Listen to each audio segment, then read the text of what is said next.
Hello, everyone, and welcome to another episode of Saturday Night Sleepover. I'm your host, Charli, and today we are joined by Kelsey Howard, Hi. who looks shocked. Is this really happening? Yeah, it sure is. I just am thinking through how often you'll hear, in fact, not often, maybe 99 times out of 100 here. Thanks for having me, Charli. I'm not going to say that. No, I did! You already said it. It's already done. Okay. So this is a momentous occasion because it is the first time that I am recording a podcast and I am not in my office. Hiding in my office by myself most of the time, unless somebody comes to my house. I thought you were going to say it's the first time you're recording this podcast not in a hygienic environment. That's not where we are right now. I feel honored, honestly, because I walked into Kelsey's house and she was like, it's a mess. And every time somebody does that, I'm like, you must really like me. It's true. I felt zero fear of judgment from you. Aw, Zero. thank you. I didn't, and here's the fun thing. I'm not even just like trying to be cute and being like, oh, it's a mess, and like, I just, and like, actually, I've been cleaning for 30 minutes. Like, the word excrete is on my daughter's easel. I didn't wipe that off. I'm just leaving it there. That science discussion is there for, for all to see. It's a valuable vocabulary word. I didn't know that she knew it until today. Okay. Anyway, welcome. It's truly not that bad, guys. Well, welcome. Glad you're here. I've met Kelsey about a year ago. It has been that long ago. About that, a little less than that, maybe. Let's say more like 6 months ago. Not a year. Well, peripherally, I've known of you for at least a year, and because you're sort of famous. Oh. Okay, so maybe now I'm the stalker. So I first knew about you. No, we met about 6 months ago. Okay, mm-hmm. Great. So anyway, we met at a disco competition, in which Kelsey smoked everybody. We actually talked about the disco competition on the podcast. You may remember, yeah. And I participated and I danced, and I was the second one out. Kelsey raised thousands of dollars. I did not raise thousands of dollars. Maybe thousands of pennies. But I think we did cross the $1,000 threshold. So that was good. Yes. All for charity. Yes. All. Yeah, we were dancing for dollars. Yes. The next day I showed up to, or next week after that, I showed up to yoga class, and they were like, "You were that girl that danced for dollars," and I was like, "Maybe don't say it like that." Good. It was a lot of fun because Charli and you and I, we decided from the beginning that we weren't going to be in competition. We were going to collaborate on that dance floor. Mm-hmm. So before we went out there, we even decided what our special move was going to be when things were feeling a little bit dull. It was kind of like the sorority, like come together with your hands, lean over, smile. But then it was the pushing off with a bit of like a glitter. Yeah, spirit fingers, I think is the technical term. Yeah. Anyway, I think that we did a good job and showed everyone a good time. Yeah, it was good. I think everyone had a good time. Mm-hmm. Yeah, and I had a good time whenever I got voted out because I was tired. And it was hot. I was tired. I will say, I pulled the I just had a baby card. Mm-hmm. There was a moment in the 4th round, I think, where they're like, okay, ladies first. And I was like, I literally just had a baby. I'm going to sit right here for a second and catch my breath. Anyway. Yes. Yeah, so we are a budding friendship, I would say. Budding. I don't know. I don't know. What am I saying? No, I like that. A budding friendship. Yes. Okay, so what do you want your introduction to sound like? Like, what do you mean? Like, Wait, introduce yourself. Oh shoot! I thought you were gonna like ask me, like when you go to a baseball game, and the walkout music. Yeah, the walkout music. Yeah, well, and you go out and like you see people go. What would be your walkout music? Probably "Bring Me to Life" by Evanescence. No. That would be. Wait, really? Probably. Are you judging me? Not at all. So I'm just imagining you like getting like that's the inspiration. Okay, yeah. It pumps you up, man. It does. Okay. I gotta put that on the playlist. Do it. Yes. Yeah, do it. Yeah. What would be your walkout song? David Bowie, Golden Years. Ah. It's my my Muppet Arms dancing song. What are your Muppet Arms?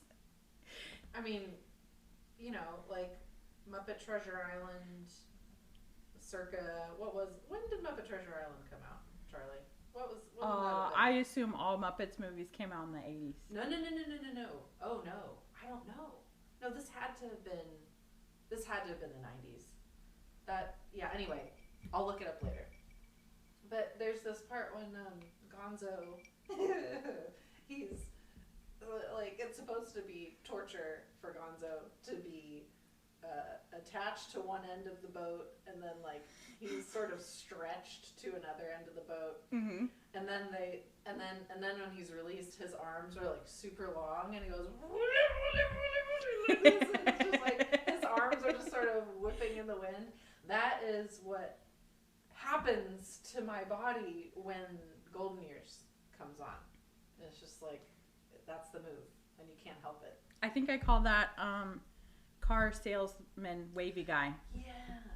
No, that's not as charming as Gonzo in my head. Yeah, probably not. But yeah, that is it is a bit of that.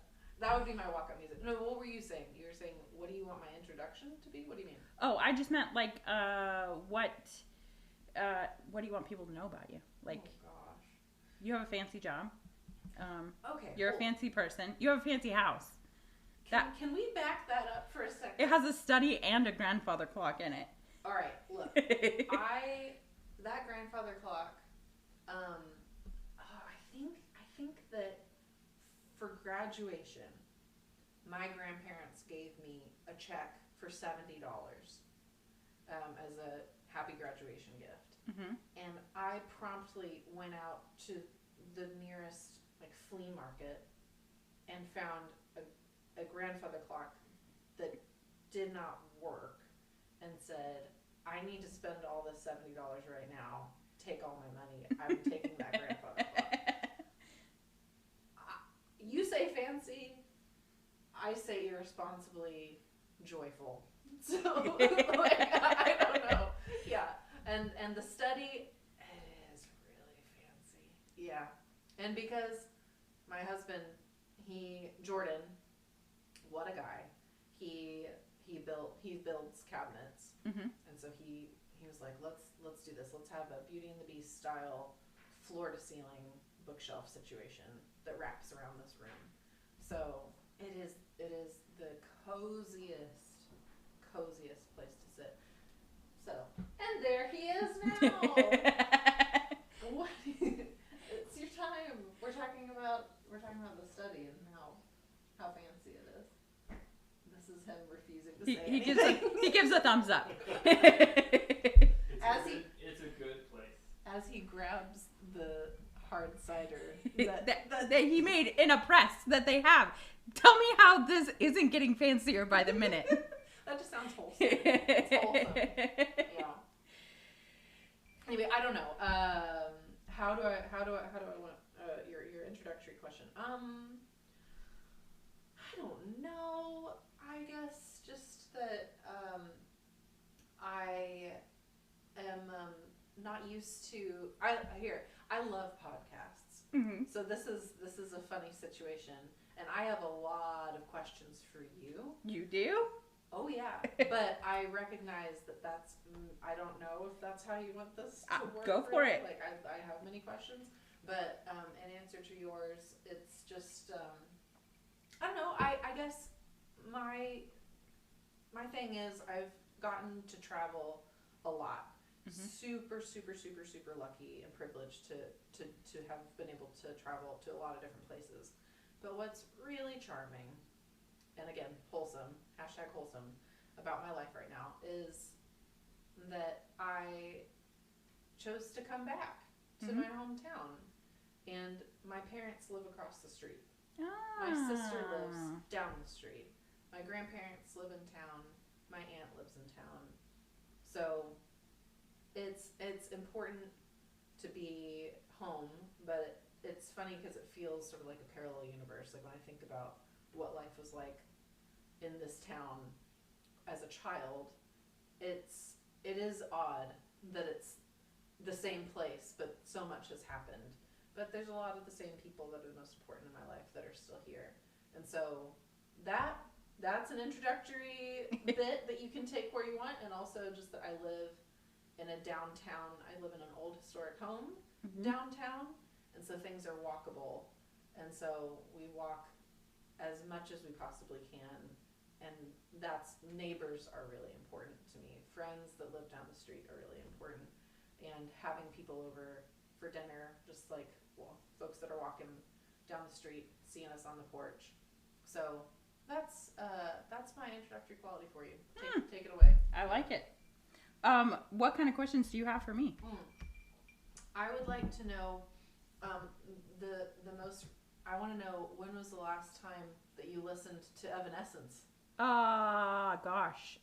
Sometimes I don't know when the last time I listened to Evanescence was. And it's your walk? It would be my walkout song. Yeah, because my sister, she... Oh, see, now we're getting deeper. You have a sister. I didn't know this. I have 4 of them. You do not. You have 4 sisters. Yeah, I have 4 sisters. And if you think that, like, I'm cool, you should meet at least one of them because they're way cooler than I am. What, now, are there some sisters that are cooler than others? Yes, definitely. But they're all cool in their own way. Being diplomatic, or do you mean it? It just depends on your definition of cool. You're still being diplomatic. Well, just because, like, one of my sisters, she is really into Star Wars, and she loves dressing her entire family up for Star Wars. Some people would see that and think that's super cool. Some people would see that and think that's really weird. Well, okay, is this like first day of school we're all dressing up as Star Wars characters, or like Halloween? Halloween, they and also always they take their family photos that way. Wait, what? And then they send it out to everyone they know in the mail. Christmas card? Yeah. So they dress up as Star Wars characters. Star Wars characters, Harry Potter characters. On a non-Halloween day, or that you're saying on Halloween they get their family pictures taken? Sometimes they go and get their pictures taken with Santa that way. What? Yes. Okay. So some people would think that's really cool. Okay. Some people wouldn't. It just cool is like so subjective. You can't label it. Okay, rapid fire. Do you cosplay? No, I do not. Never? None? No. No Star Wars dress up for you? No, I'm not a Star Wars person. I'm a Star Trek person. Or Star Trek is number 2. Stargate is number 1. Oh. Oh, your face. That's great. Do I need to start watching those things? I guess the answer. Have you never watched any of those No, things? and you know what's amazing is that I claim to love sci-fi. So I mean, like, I've seen Star Trek, like when Stargate for sci-fi, like the Sci-Fi Channel. Stargate is like the longest running show that they had and most popular. The most recent memory that I have of the Sci-Fi Channel is watching Mystery Science Theater 3000. Anybody? Yeah? Not me. We were a Stargate. Eureka. Did you watch Eureka? No. I have a feeling that anything you're gonna ask me, I'm gonna say no. Okay. Huh. This is a subculture. This is great. I think that I've read, like, look, do you Charli, I don't even know, do Do you like reading fiction? I read a lot of nonfiction. You like sci-fi TV. Yeah. But you read a lot of nonfiction. Mm-hmm. You are so interesting. Thank you. So wait, like, does this mean you like sci-fi TV, but you've never read Dune? Yeah, I've never read Dune. Dune freaks me out, man. What do you mean Dune freaks you out? My stepdad made me watch it all the time. Whoa. Yeah. And it freaks me out. But yeah, that's a freaky movie. Yeah. That's an interpretation of that book that is really freaky. Have you tried reading the book? No, I have not. It's even trippier. It is a drug trip. It really is. It's so good. Well. Have I convinced you in any way? Okay. We need to talk. We need to exchange some subculture here. We could talk sci-fi reading, you know, and then you introduce me to some of this Stargate of which you speak. Well. Dramatic reading of Ender's Game happening later tonight. Oh my gosh. Why didn't I think of this as an opportunity to do dramatic readings until this moment? I don't know. Why aren't we in the fancy study? I don't know. This could still happen. We could push pause and you could go get a book. Okay. We might have to do that. Okay. I have a dream of someday being asked by a friend of mine who happens to own a local brewery and happens to host these nice reading nights, but I've never been asked to read. Why don't you ask them? Oh, wow. Thanks, Charlie. Thanks for empowering me to make my dreams a reality. Anyway, maybe I will read a passage of Ender's Game and Dune just for you. Okay. Okay? But it has to be dramatic. Would you expect anything else? I would not. Good. Okay. So this is happening. Good. All right. So we've covered a lot of ground. Thank you for being part of my podcast. Thank you for being on the show today. So you've got 4 sisters. Mm-hmm. You like Evanescence. Yep. Shoot. I am judging you. You are judging me. I just it's such a powerful song.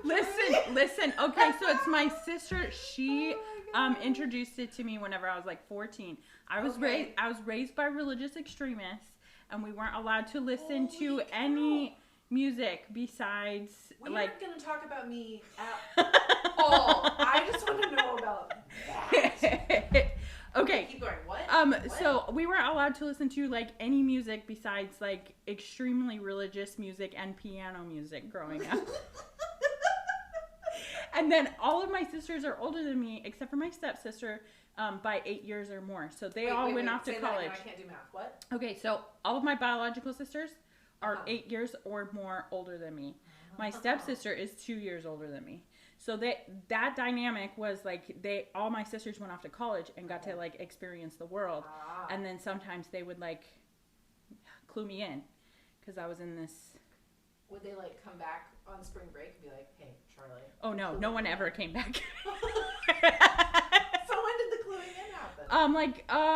They would like write me letters sometimes, and then so my sister was my sister was in the military, and she got stationed near us whenever I was like 14, and so she would come and like babysit me sometimes. Why are you doing air quotes right now?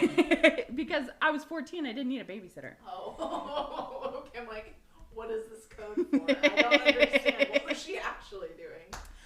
So actually, I could tell you my deep dark secret that my mom doesn't even know. Oh my gosh, this is getting the world is gonna know. Okay, so whenever I was good. 14, my sister that was in the military, she convinced my mom that she was gonna take me to a church camp. And it sort of was a church camp, but not really. It was a Christian rock music festival at an amusement park.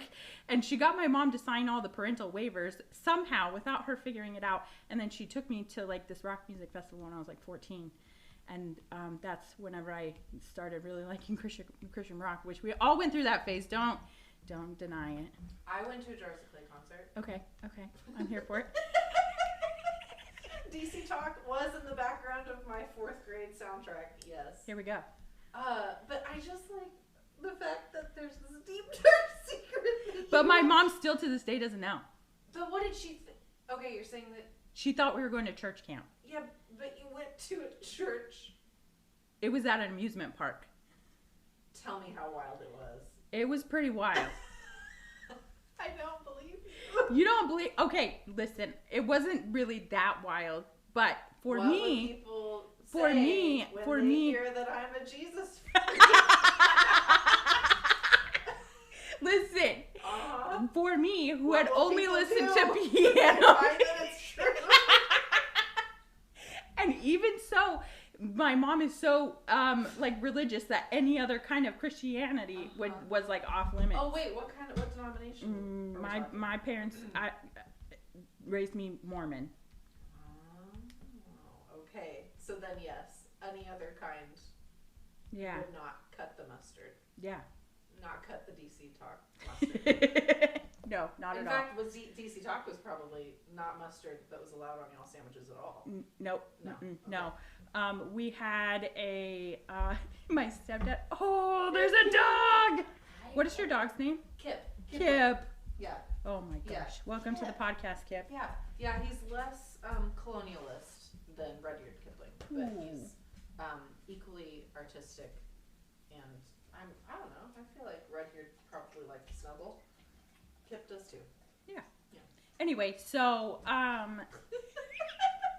for me, great. Let's keep talking about my Christian rock festival. No, we can exit out of that right now if you want. What's your next question? Oh my gosh. Next question is are you regretting moving to this town? No, I'm not. I actually really love this area. I think that there's so much growth going on here that I was in an economic situation that like helped me move here because like the property values where I was living had doubled. And so I sold my house for like way more. Oh, we gotta go let the dog out. Let the dog out. I'm listening.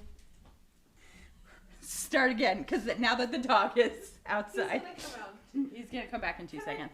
Oh, and I'll reveal a dark secret to you in just a second. So just keep. Okay, now you teased me about my dark secret, so be prepared.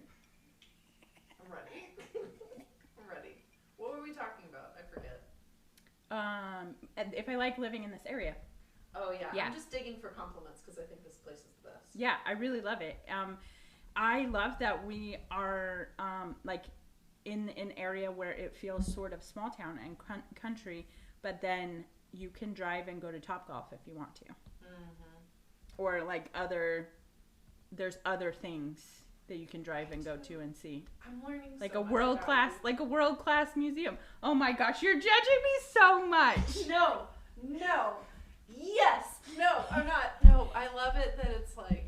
This is so funny because I've never been to Topgolf. That's why I'm laughing. You've never been to Topgolf? No. Are you against Topgolf? You know what's funny is that you texted me earlier today, and I kid you not, you were like, "Is there any topic off limits?" And I swear, I almost texted back said, "I will not talk about golf." I swear. It's not like regular golf though. Okay. Great. I'm so glad for everybody that loves Topgolf. I am. Like, maybe, and you know what? I bet it'd be fun. I do. I just have never gotten, the opportunity has never, it's just never happened. So. Fair. Yeah. Anyway, but that's, I really want to hear a little bit more about, though, the extreme religious background, because this is fascinating. Okay, what would you like to know? I want to know, you were talking about your sisters. Yeah. And the, like, kind of, you were talking about the age difference. Mm-hmm. And so how did you break through? Because you had the age difference of them being a lot older than you.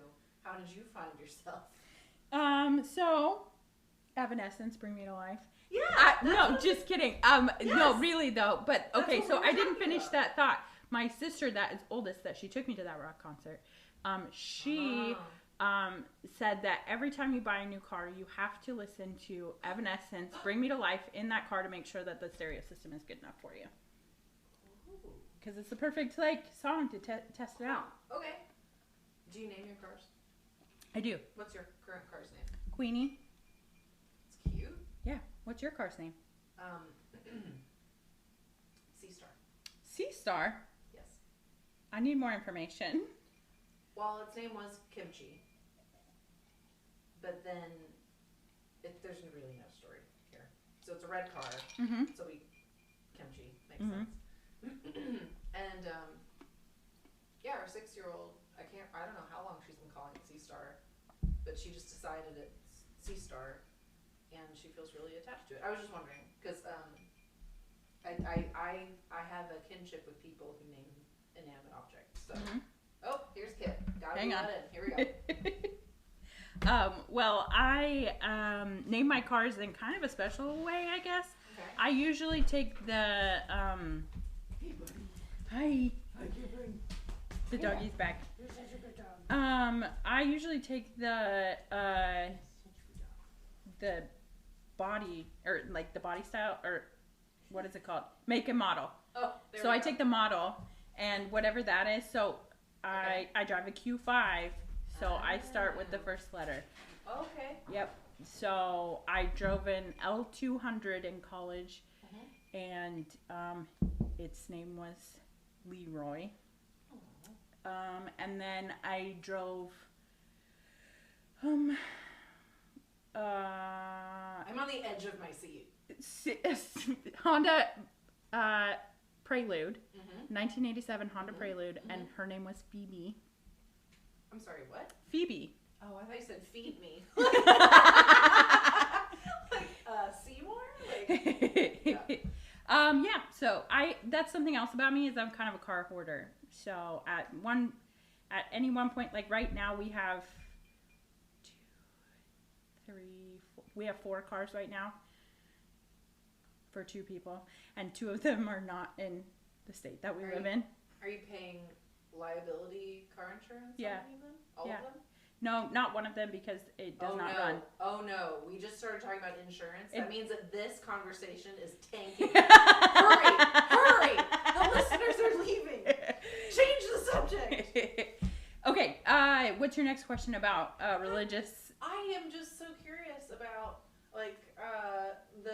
okay. I just listened to the Witch Trials of J.K. Rowling. Okay. Have you listened to that? I have not. It's wild. Which The Witch Trials of J.K. Rowling, and it's Megan Phelps-Roper is the host, and she, coming from an extreme religious background, really, she talks about the really hateful things that her church participated in, the kind of hate speech, and just the ways that now she needs to sort of check herself of what is real, what is true.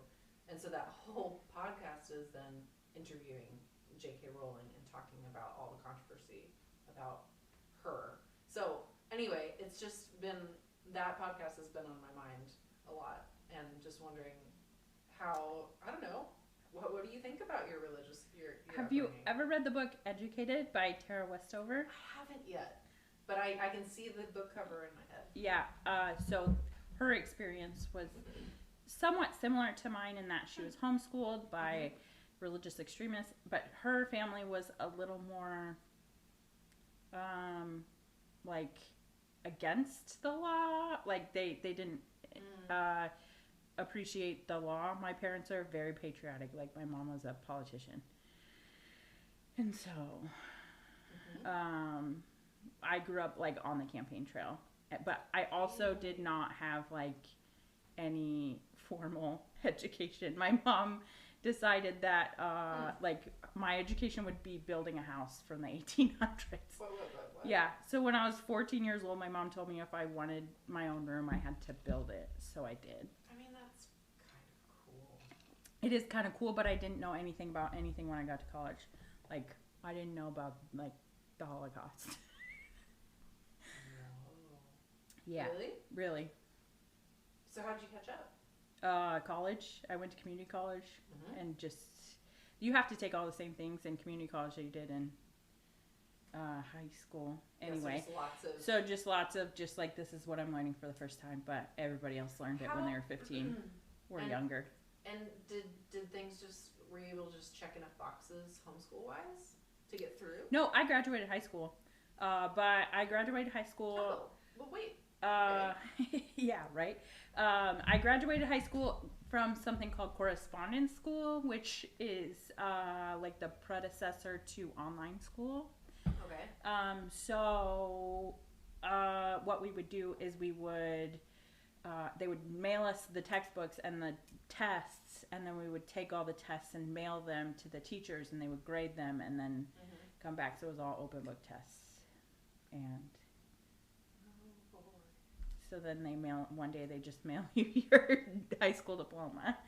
Okay. Which you have framed proudly in your office? No, not at all. Podcast? Not at all. Yeah. I graduated when I was 15, and then I went to college when I was 16. Whoa. Yeah. So. Holy cow. Yeah. And so, but I scored so low on the math. Like, because when you go to community college, you take the entrance exam. You don't actually have to get accepted or anything. Fun fact, you don't actually have to take the ACT or the SAT or any of that. I never did. You just take the entrance exam to community college, and then they just place you in whatever class they think you need to be in. So I scored so low on the math that I had to take 4 classes before I could take one that counted. Did you ever take the ACT? Nope, SAT? not once. Because you didn't have to? So I didn't have to, so I didn't do it. So then, because then once you get all of your college credits that you need, so I did, what I did is I took everything but math. And then I had most of my associate's degree done by the time I was 18, except for the math section. So then I just transferred to a university and started over with the math because they didn't have my math records. So were you like, okay, I'm like, so young, and now I'm going to go see the world and take a gap year? Nope, sure didn't, but I did go to college in Hawaii. Oh, okay, that works. That's kind of the same thing. So then I was like rushing through it, and I was on track to graduate when I was like 19. Wow. But I was like, I live in Hawaii. I'm going to take as few of credits as possible. And then surf all the time? Were you a surfer? Occasionally, yeah. I've only surfed once. I'm impressed. Yeah. I also got in an accident pretty early on that I got. Surfing accident? Yeah. With a shark? No.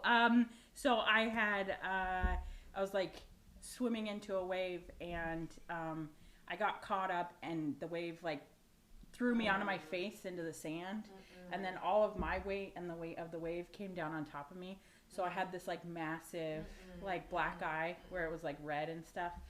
I worked at a restaurant, and they put me in the back because I was scaring customers with my face. So you know what? I can relate. Yeah. Yep.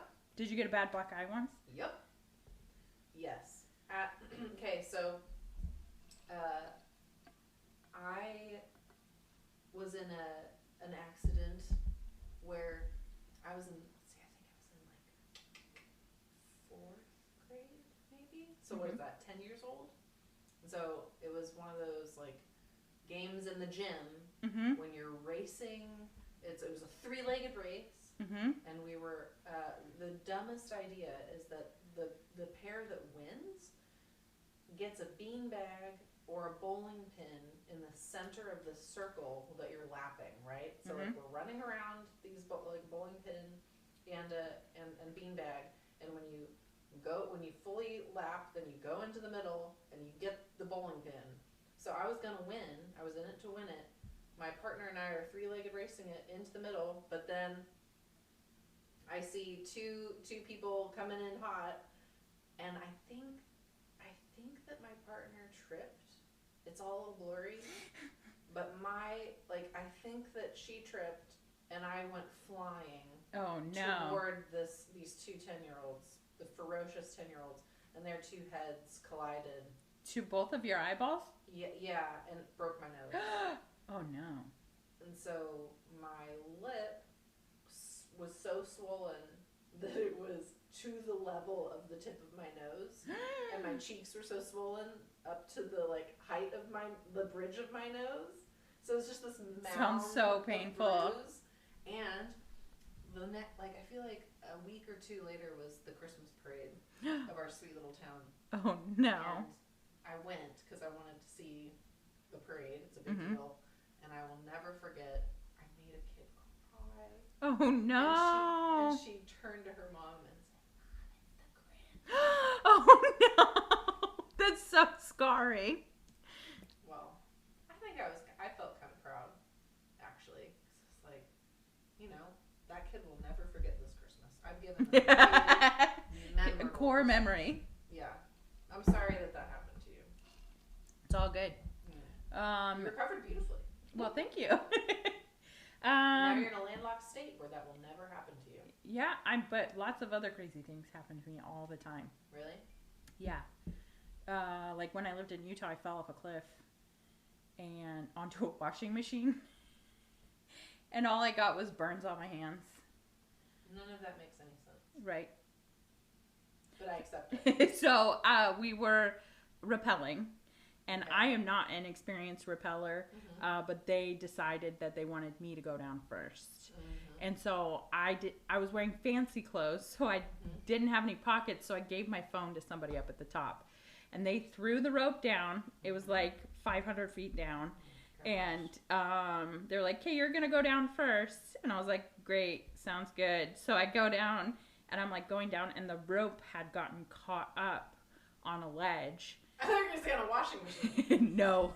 And so as I was like trying to get the rope undone from the ledge, in that process I fell. And since I'm not an experienced rappeller, my first instinct was to grab the rope that was moving very quickly in front of me, and I ripped all the skin off of my fingers.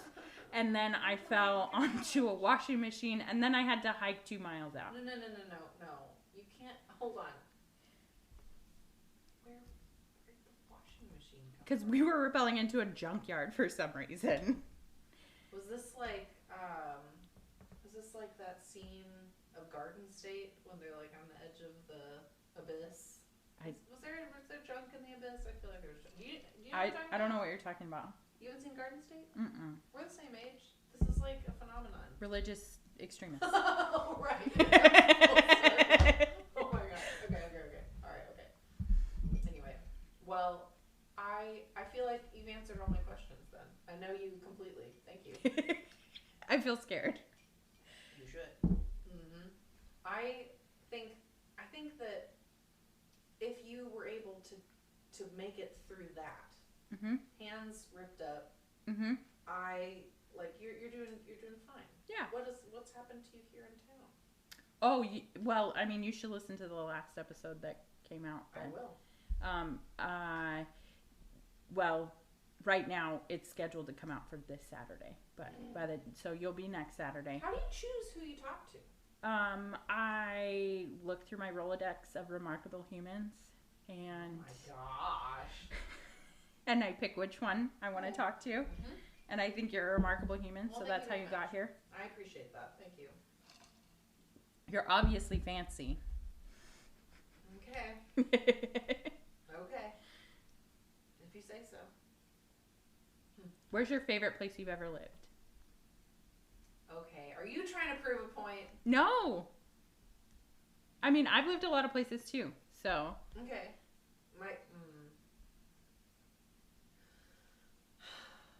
Let's see. I mean, actually, as cheesy as it is here. This is my favorite place that I've ever lived. So, and that's why I'm still here, So, got to travel a lot, and lived in South Korea, have lived in London. That was my gut reaction was to say there. But to actually live somewhere, it's here in Northwest Arkansas. But I do think London is the most incredible city in the world. Number 2? Mm-hmm. Yep. Yeah. Yeah, number 2. So, I think that living in London was especially amazing because I didn't expect to have such a hard time finding a place to live, but man, we were staying with friends for a couple weeks, and I was literally going. So I was there for school, and I was going to class with my hiker backpack with all my belongings. Jordan was in Nepal hiking with his amazing uncle and brother, and like left me like, okay, good luck. I remember how do we feel about language on this podcast? I don't care. You can say whatever you want. Okay, just checking. I like one of the best things was thinking like, okay, surely we are going to find a place to live right away when we get to London. And it was just housing crisis extreme. So anytime we would find a flat that was going to work for us within our price range, within a good like distance of the school that I was going to, it was just snatched up like sight unseen. So I just remember weeping. I was so over the whole backpacking situation, going from hostel to hostel, and I was going to say goodbye to Jordan, to meet him, to see him off at the train station for him to go to Nepal, and I was weeping, and I got lost. Like I went to the wrong tube station, and I was gonna miss seeing him off because I was gonna like his train was gonna leave. So I'm at the platform, the tube platform, just weeping, openly weeping, and all these beautiful British people are just so uncomfortable by my American emotionalism. and then this one lovely lady came up to me. She's, all right, love. And I don't know where to choose. My husband's going to Nepal. I'm like freaking out. And she's just like, it's all right, honey. And she like brings me onto the tube, and we're riding along, and I'm just like, crying my heart out. And at one point, she's just like, it's all right, love. Life's a bitch, isn't it? It's okay. You're all right. And like this reserved British woman gave me a hug, and was like, yes, we're gonna be fine. And tell you what, I like magically found an apartment that week. Nice. And it was because of community here in Northwest Arkansas who like knew somebody. And anyway, so that place is always special because I feel like it felt impossible at the time, but we found a really great place to live. And it was an incredible year of studying and being in. I studied British architecture, early modern British architecture. And so like, the Keira Knightley Pride and Prejudice movie, Pemberley, that house is Chatsworth House. So my like thesis was about the sculpture gallery in Chatsworth House. And can you picture like when Keira Knightley's sort of gliding through, looking at beautiful sculptures, and there's that one sculpture of like this sort of gossamer thin veil, and it's a sculpture. It's not fabric. It looks like it's not even possible. Anyway, so I got to study the design of that sculpture gallery. So I got to be in the archives of Chatsworth House. Wow. Looking at the original diaries of the man who owned the house and designed parts of the house. And so, it was it was fancy. It was a really amazing year. So that's my honest answer is here in Northwest Arkansas. But to live for a year, London. Yeah. London, I've never traveled outside of America, but I've traveled a lot inside America. And I've lived in a lot of different places inside America. So I understand that, like, once you put your roots down and you like that place, that place is where you want to be. Yeah. What are your favorite places in the States? Well, it's not as fancy as like studying a sculpture that doesn't. I'm owning it. I'm like, can we have a different hashtag than fancy for this episode? Okay. Yeah. But no, I want to know. I've lived in some really beautiful places. I've lived in Hawaii, Colorado, Utah, Washington, D.C., Virginia, and here. Mm-hmm. And they all have their own, reasons that they're great. But I have found that for me, it's the people that you're around and the relationships you have that really make it the best possible. So this is gonna sound super cheesy. Nope. But keep it going. as long as I'm living with Colton, it's the best place in the world. And as the listeners know, he's the star of this show. So they will not be surprised by that answer. Yay. No, I agree. Yeah, of course. And that's, I mean, hey, look, this is the thematic full circle. Because that's same here. Is like we've got family here. Mm-hmm.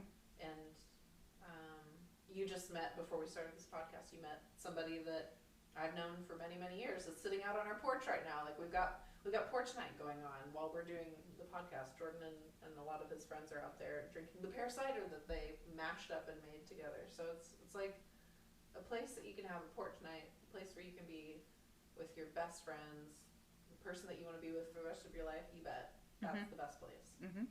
But you can needlepoint that to a pillow, Charli. I probably could. Mm-hmm. It's those religious extremist skills I have. Gosh. Yeah. But yeah, I think I really I actually did not like the beach before I lived in Hawaii. I went there because I don't like the cold. And then I learned to love the beach, and then she threw me on my face. But then I learned to love her again. But you've got to respect her.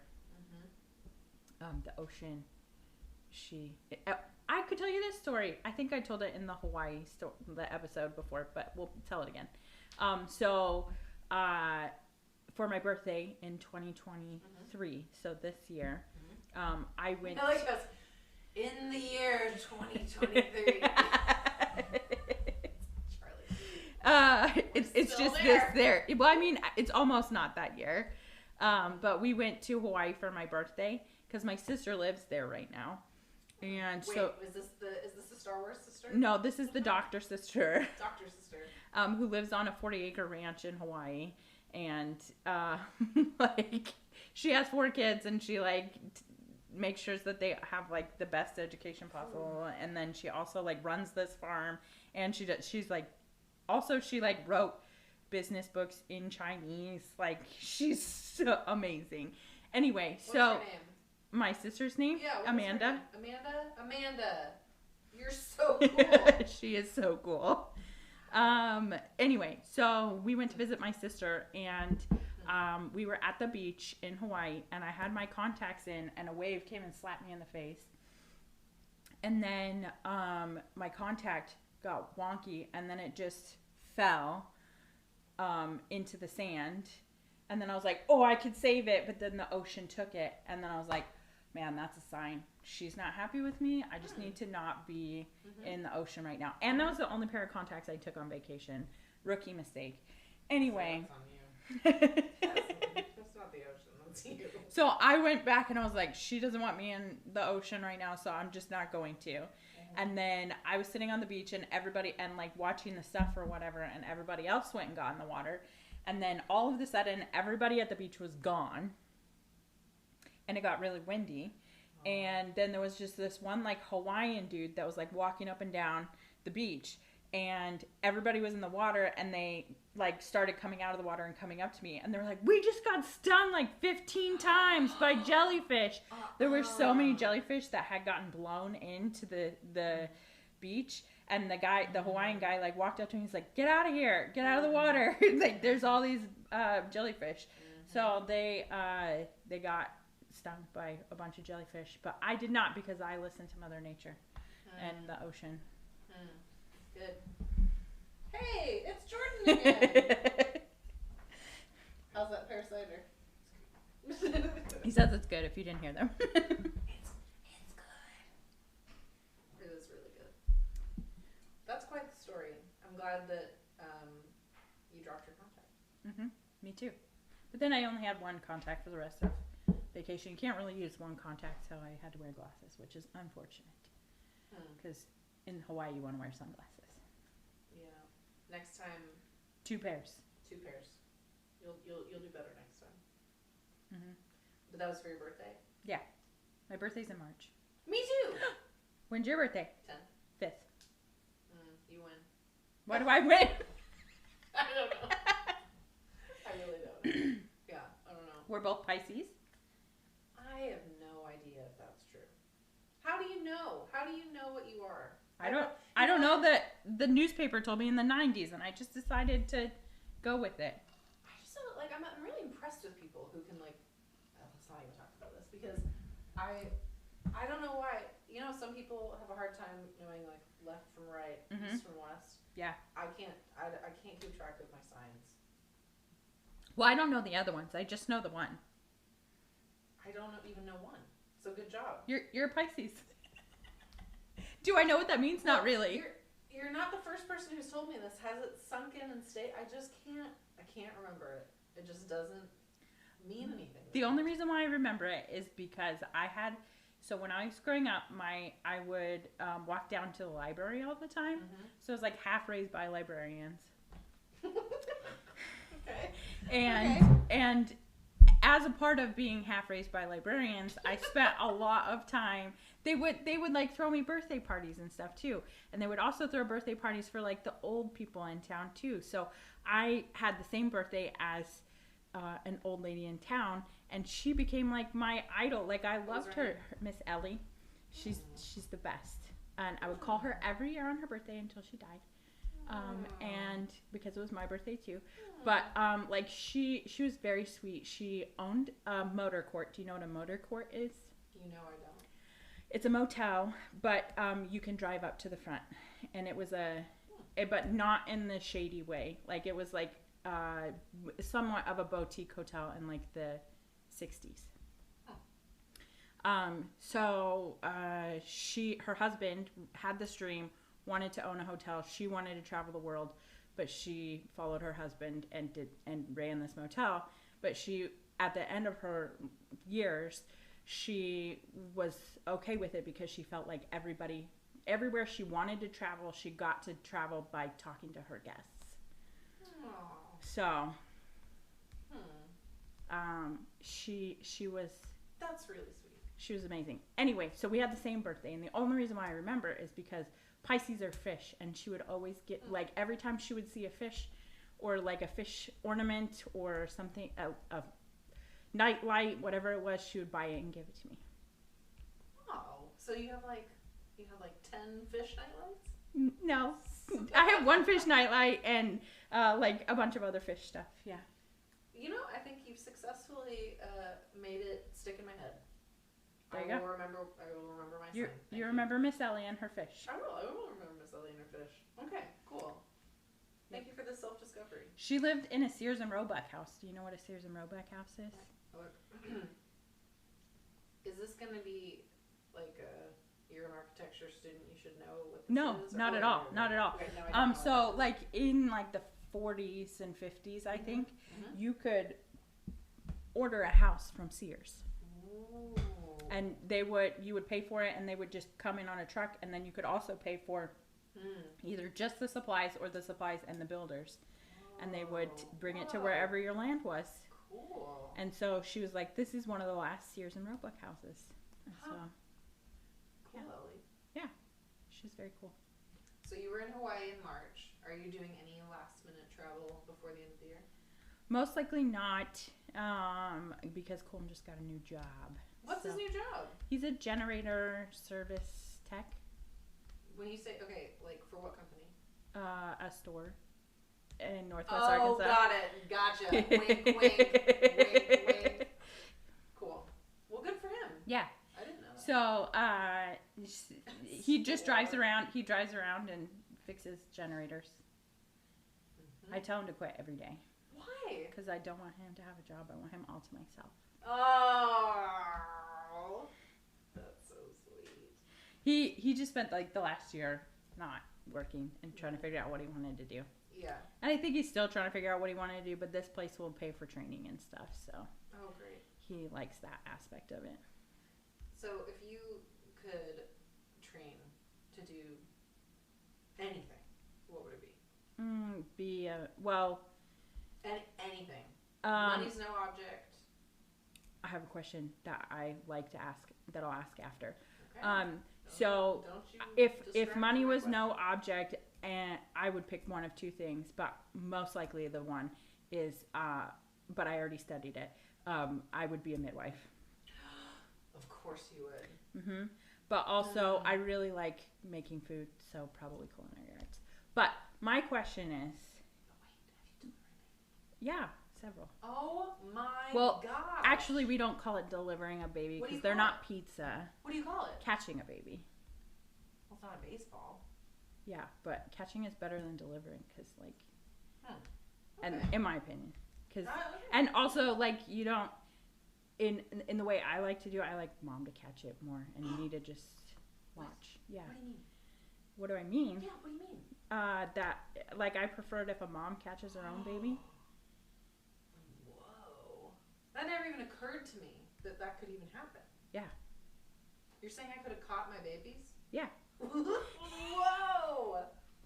Okay.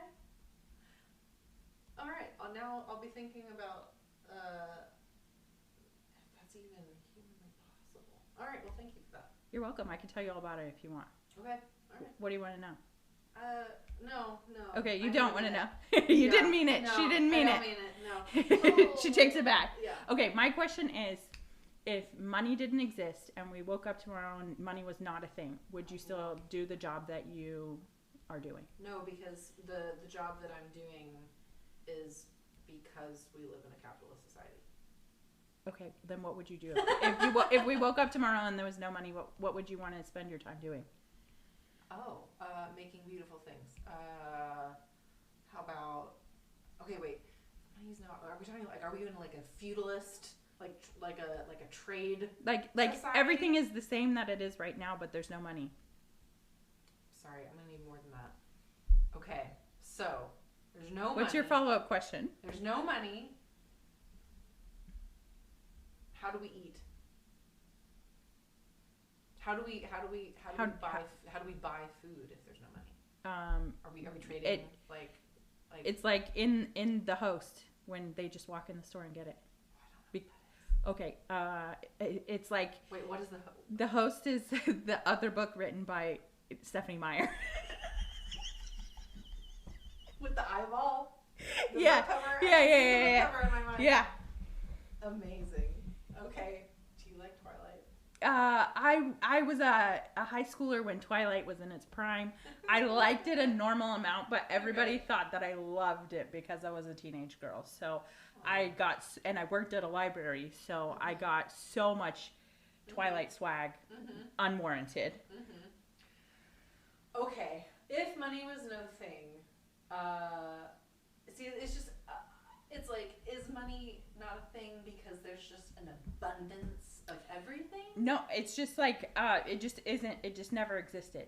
Like the grocery store people, they work at the grocery store because they like to be grocers. Oh my gosh. So The farmers, they work at the farm because they like to farm. okay. So what does that make me? I do not work at a store. Mm-hmm. I like that. I currently, my job is really just helping creatives, like artists, whether they call themselves artists or not, creative people and arts and culture focused nonprofits to become stronger and to have more influence in their community. So, I mean, really, the organization that I work for is just all about supporting the arts in Northwest Arkansas. So I think if there's no money, I could still do that. Mm-hmm. And I think I would still do that. You think you would? I do. Yeah, I do. Good. Yeah, I do. Yeah. I mean, do you understand my initial answer though? Yeah. It's like, Yeah, because you need money to do what you're doing. Yeah, like it's a whole thing. Well, I would argue because of a disparity of money, I do what I do. Mm-hmm. Because there's an imbalance of money, I do what I do. Mm-hmm. But if there is no money, then artists are, if they are doing what they do because they love it and they're able to keep doing it, then there's always growth as a creative person. There's always connection with other creative people. There's always going to be culture and community that can be stronger and have more of an impact in day-to-day life. So yes, Charli, I would keep doing it. Good. I like Yeah. that. I probably would do something similar. Either that or I would start a birth center. Mm-hmm. That's so cool. I think you should. Maybe. Well, Maybe you I could. technically am a doula. I don't do it anymore because I don't have time. But Yeah. I podcast instead. What are your favorite podcasts? Is that a question that everyone asks you? No. I really like. On this podcast, do people always ask you? No. Your favorite podcast? No. Wow. I'm really curious. I'm listening to one right now called Dear Hollywood. It's Allison Stoner. She was like a Disney kid, and you may recognize her from Cheaper by the Dozen. Did you ever watch that movie with Steve Martin? Of course I did. With the pigtails. Yeah, got it. Yep. Mm-hmm. So she was in that movie and played that role, and she is discussing Got it. like the toddler to train wreck pipeline and how it is that way and why it is that way in the entertainment industry. So that's one that I'm listening to right now. I also listen to the Girls Camp podcast, which is like a post-Mormon podcast. And then I also listen to The Beauty Seeker, which is my friend from high school. She has it's kind of like hippie vibes, like girls camp or like sleepover, but with more like moons and crystals and stuff. Okay. You say post-Mormon. Yeah. So does that mean your Mormon days are over? It's complicated. That's why I asked. Yeah. Are your Mormon days over? It's not an easy yes or no question, just because there is like a lot of family things considerations that you need to consider, and also I'm somewhat of a petty person. So I just like to still remain like on the books or whatever, but then just I don't know. I'm in a phase right now where I feel like if I remain on the books, then it's a whole thing. I don't know how familiar you are with the Mormon religion, Well, I assume like when you're saying on the books, you mean literally. Literally, there's books, and honestly, there's files on every member, and there's millions of them.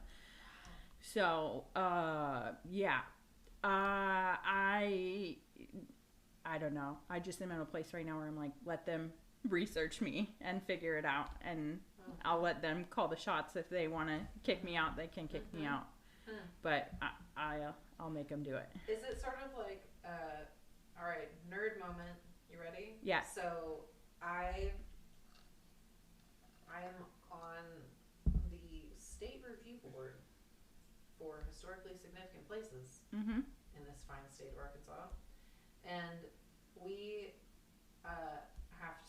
get to look at different buildings, and usually it's buildings or like cemeteries or bridges even, and decide if they should be on like deemed historically significant on the National Register or the State Register. But sometimes people do stuff to those buildings that have been put on the register, and maybe those historic windows are no more, or maybe the roof is now metal, or maybe, fill in the blank. So what you're saying is, you're saying to the Mormons, like, hey, I'm on the register, and maybe some of the windows have changed. Maybe the roof line has changed a bit, or we have a nice addition, a new kitchen. But I'm not gonna write to the state and let you know and revoke my registry status. Yeah, is that it? Basically. Yep. There you go.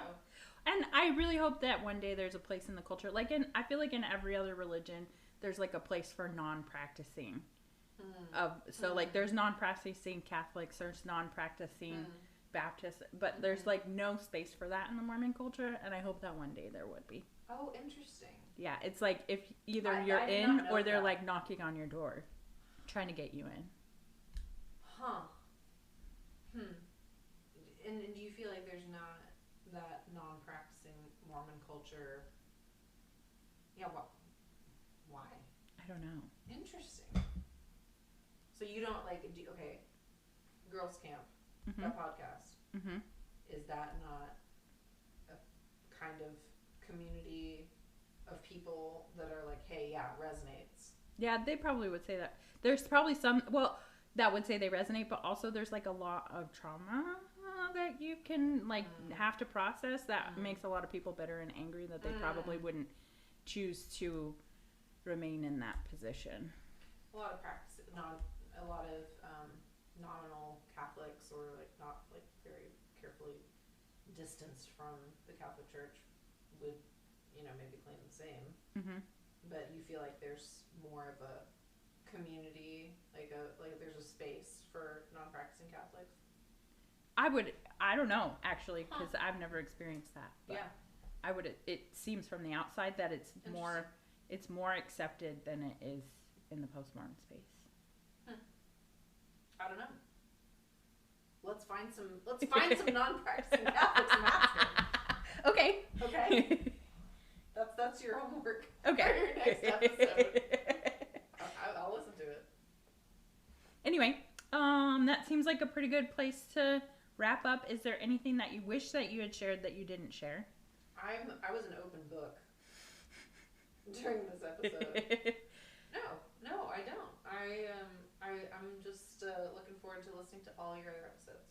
Okay. And do you want people to find you? If you don't, what do you want people to find? Yeah, I absolutely don't want anyone to find me. Is there something you want them to find? Yes, there is. My sister-in-law just came out with a book. Ooh. And you should totally go buy it and read it. This is her second novel. It's called Our Divine Mischief by Hannah C. Howard. Our Divine Mischief. And it just came out a couple weeks ago. And it's so good. And what's really cool, too, is it's like the family business because my brother-in-law, Jordan's brother, Adam, is an incredible musician. His stage name is the Duke of Norfolk. Okay. Look him up. It's like prolific. There's so much beautiful music. And it's like a beautiful folk genre. He lives in Paris, no big deal. And he wrote a song for Hannah's book that plays a pivotal role in the plot progression. And if you buy the book, there's a QR code on the back. It's somewhere in the book, and you can find the song. So look up the song by the Duke of Norfolk. He also plays with, if you're a fan of This Is the Kit, she sings with him on that song. And the song is called Golden Light and Thistle. And it's beautiful. So think the book is like Outlander vibes, like cozy Scotland, and also some sort of mythical, magical vibes too. It's really charming. So that's what you should go find. My family is very talented. Well, I love that. Yeah. I'm glad they had something to share. Yeah, thank you. Okay, well, everybody, you can always go find more information on sleepoverpod.com. There's merch there. There's, you can submit topics and stories and all kinds of stuff. Check us out there. And hope you have a good day. Okay, love you. Bye.